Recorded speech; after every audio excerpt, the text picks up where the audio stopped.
আমি মূলত আপনাদের সামনে ছোট ছোট দুই তিনটি কথা বলেই আমাদের অন্যান্য নেতৃবৃন্দ আছেন তারা কথা বলবেন।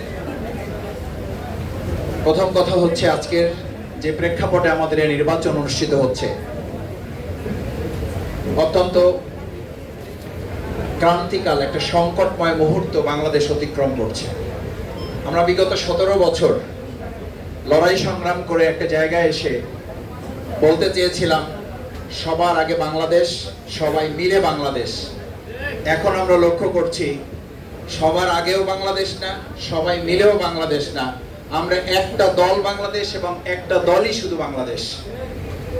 এই জায়গা থেকে যদি বাংলাদেশকে বাঁচাতে হয়, সেখানে আজকে আমরা জুলাই শহীদের সম্মানিত মা, একদিকে জাবির ইব্রাহিমের সম্মানিত শহীদের মাকে আমরা জাতীয় সংসদে প্রতিনিধিত্ব করে জুলাই শহীদদেরকে এবং জুলাই যোদ্ধাদেরকে, জুলাই আন্দোলনকে আমরা সংসদে প্রবেশ করাচ্ছি। একই সাথে আমরা লক্ষ্য করছি আরেকটি দল ফ্যাসিস্টদের প্রতিনিধিত্ব করেছে, সেরকম একজন ব্যক্তিকে তারা সংসদে প্রতিনিধিত্ব করার জন্য নির্বাচিত করছে। আমরা ধিক্কার জানাই। এর মধ্য দিয়ে প্রমাণিত হয় যারা আজকে দেশ পরিচালনার নেতৃত্ব দিচ্ছেন তারা আন্দোলনের সময় আসেন নাই, আন্দোলনের পর যখন এই দেশ বিজয় হয়েছে তখন আসেন নাই, তারপর যখন মানুষ নিরাপত্তার জন্য নিজেরা নিজেদের নিরাপত্তা নিশ্চিত করেছে তখনও আপনারা আসার সময় বলেছেন আমি চাইলেই তো আসতে পারি না, আমাকে সবার সাথে কথা বলে আসতে হয়। যাদের সাথে কথা বলে এসেছেন তাদের কথাই আপনি এখন দেশ চালাচ্ছেন, এতে কোনো সন্দেহ নেই। আমার সম্মানিত আইনজীবী ভাই এবং বোনেরা, 29 এবং 30 তারিখ শুধু একটা ভোটের জন্য আপনারা নির্বাচন করছেন না। যারা প্রার্থী হয়েছেন তারা শুধু ব্যক্তি কিংবা আজকে প্যানেল বিজয়ের জন্য নির্বাচন করছেন না, আপনারা নির্বাচন করছেন আমাদের সেই সবাই মিলে এবং সবার আগে বাংলাদেশের যে প্রতারণার স্লোগান দিয়ে আমাদের সামনে 30 দফার 31 দফার স্লোগান দেওয়া হয়েছিল।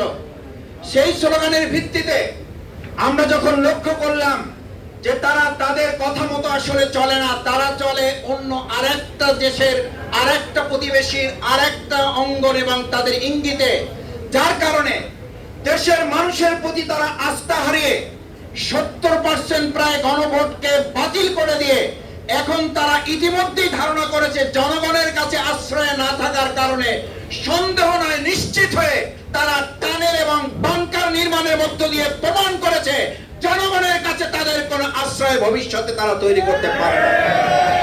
সম্মানিত আইনজীবী ভাইয়েরা, আমার বোনেরা, এটা তো খুব স্পষ্ট।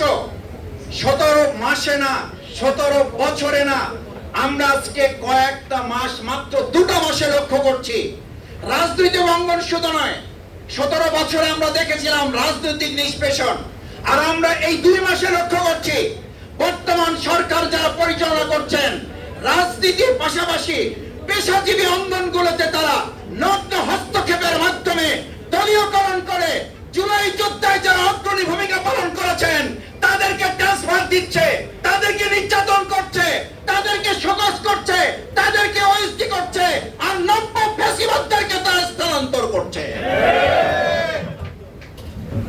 আইনজীবী ভাই এবং বোনেরা, আপনারা যদি ভোটারদের কাছে ভোট চাইতে গিয়ে তারা জিজ্ঞেস করে আমরা ভোট দেব রক্ষা করতে পারবো কিনা, এটা তো শুভ লক্ষণ নয়। কারণ এটা তো শেষ আশ্রয়স্থল, যে আশ্রয়স্থলে ন্যায় এবং ইনসাফের শেষ ঠিকানা হচ্ছে এই আইনজীবী অঙ্গন। সেই আইনজীবী অঙ্গনে আমি মনে করব যে শুধুমাত্র আমি শফিকুল ইসলাম মাসুদ আর সার্জিস আলম আর আমাদের মতো রাজনীতিবিদরা সেটা পাহারা দিতে হবে, এই দায়িত্ব যদি আমাদের কাছে আসে তাহলে বুঝতে হবে বাংলাদেশ খাদের কিরানে না, বাংলাদেশ অলরেডি খাদের মধ্যে পড়ে গেছে। বরং আজকে আইনজীবীদেরকে বলতে হবে আমাদের কোন রাজনৈতিক দল কিংবা শক্তির আমাদের দরকার হবে না। আগামী 29 এবং 30 এপ্রিল আমার ভোট আমি দেব, যাকে খুশি তাকে দেব, নির্বাচনের ফল নিয়ে আমরা ঘরে ফিরে যাব, তাতে যা দরকার হয় আমরা তা করতে প্রস্তুত থাকব। আমার বাউফলে একটা কথা বলে শেষ করি, ইলেকশনের জন্য আমিও আপনাদের মতো এরকম মানুষের দ্বারে দ্বারে যখন ভোট চাইতে গিয়েছি এই একই কথা বলেছিল, ভাই ভোট আপনাকে দেব, আপনি বিজয়ী হয়ে গেছেন এটা নিশ্চিত থাকেন, শুধু আমাদেরকে বলতে হবে আপনি ভোটটা পাহারা দিবেন। আর আমি তাদেরকে বলেছিলাম আমি আপনাদের কাছে ভোট চাইতে আসি নাই। এবার আপনারা ভোট দিবেন, যাকে খুশি তাকে দিবেন, আপনারাই ভোট দিবেন, আপনারাই ভোট কেন্দ্র পাহারা দিবেন। আলহামদুলিল্লাহ ভোটারগণ এই বক্তব্যকে গ্রহণ করেছে এবং তারা নিজ দায়িত্বে প্রশাসনের সামনে দাঁড়িয়ে মাথায় রক্তাক্ত অবস্থায় আবার ব্যান্ডেজ বেঁধে আবার ভোট কেন্দ্রে গিয়ে রেজাল্ট না দেওয়া পর্যন্ত তারা ঘরে ফিরে যায় নাই।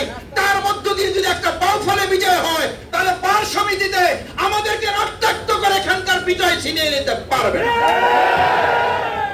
হ্যাঁ, সেজন্য যদি শফিকুল ইসলাম মাসুদদের মতো ছোট কর্মীদের দরকার হয় তাহলে বাউফলের অভিজ্ঞতা, ঢাকা বিশ্ববিদ্যালয়ের অভিজ্ঞতা, রাজশাহী বিশ্ববিদ্যালয়ের অভিজ্ঞতা, চট্টগ্রাম বিশ্ববিদ্যালয়ের অভিজ্ঞতা, জাহাঙ্গীরনগর বিশ্ববিদ্যালয়, জগন্নাথ বিশ্ববিদ্যালয়ের অভিজ্ঞতাকে কাজে লাগিয়ে পার সমিতির নির্বাচনকে আমরা পাহারাদারের ভূমিকা পালন করব।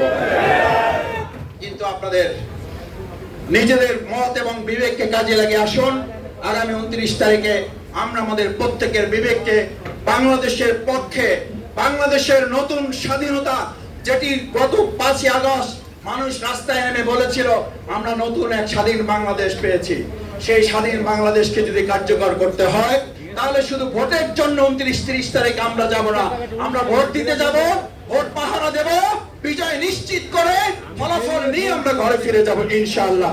সেই প্রত্যাশা ব্যক্ত করে সেই আহ্বান আপনাদের কাছে রেখে সবুজ প্যানেলে আমাদের অ্যাডভোকেট কামাল উদ্দিন ভাই, অ্যাডভোকেট আবু বকর ভাই সহ সম্মানিত প্রার্থীগণ যারা আছেন তাদের সকলকে আপনারা চেনেন, তারা ইতিপূর্বে বিভিন্ন সময় বিজয়ী হয়ে সততা, আমানতদারিতা, ন্যায়ের পক্ষে তারা ভূমিকা পালন করে প্রত্যেকে পরীক্ষিত এক একজন মানুষ আপনাদের সামনে দাঁড় করানো হয়েছে।